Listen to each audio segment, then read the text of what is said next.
ഇറാനും അമേരിക്കയും തമ്മിലുള്ള ആണവ ചർച്ചകൾ നടക്കുന്ന സാഹചര്യത്തിൽ ഇറാനിലെ യു.എസ്. എംബസി അമേരിക്കൻ പൗരന്മാർക്ക് അടിയന്തര സുരക്ഷാ മുന്നറിയിപ്പ് നൽകിയിരിക്കുകയാണ്. അമേരിക്കൻ പൗരന്മാർ എത്രയും പെട്ടെന്ന് രാജ്യം വിടണമെന്നാണ് മുന്നറിയിപ്പ്.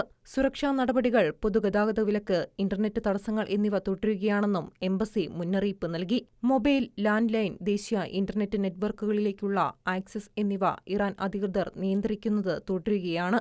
പ്രാദേശിക സംഘർഷങ്ങൾ വർദ്ധിക്കുന്നതിനാൽ ചോദ്യം ചെയ്യൽ, തടങ്കലിൽ വയ്ക്കൽ എന്നിവ വർദ്ധിച്ചുവരികയാണ്. യു.എസ്. പൗരന്മാർ തുടർച്ചയായ ഇന്റർനെറ്റ് തടസ്സങ്ങൾ പ്രതീക്ഷിക്കണം. ബദൽ ആശയവിനിമയ മാർഗങ്ങൾ ആസൂത്രണം ചെയ്യണം. അങ്ങനെ ചെയ്യുന്നത് സുരക്ഷിതമാണെങ്കിൽ ഇറാനിൽ നിന്ന് കരമാർഗം അർമേനിയയിലേക്കോ തുർക്കിയിലേക്കോ പോകണമെന്നും മുന്നറിയിപ്പിൽ പറയുന്നു. യു.എസ്. ഗവൺമെന്റ് സഹായത്തെ ആശ്രയിക്കാതെ രാജ്യം വിടാനുള്ള പദ്ധതികൾ തയ്യാറാക്കാനും എംബസി നിർദ്ദേശം നൽകിയിട്ടുണ്ട്. മുന്നറിയിപ്പുകൾ ഇല്ലാതെ തന്നെ വിമാന സർവീസുകൾ റദ്ദാക്കാൻ സാധ്യതയുണ്ട്. പുറത്തിറങ്ങാൻ കഴിയാത്തവർ സുരക്ഷിതമായ സ്ഥലങ്ങളിൽ അഭയം തേടാനും ഭക്ഷണം, വെള്ളം, മരുന്നുകൾ എന്നിവയുടെ ലഭ്യത നിലനിർത്താനും പ്രകടനങ്ങൾ ഒഴിവാക്കാനും നിശബ്ദത പാലിക്കാനും ജാഗ്രത പാലിക്കാനും ശ്രദ്ധിക്കണം.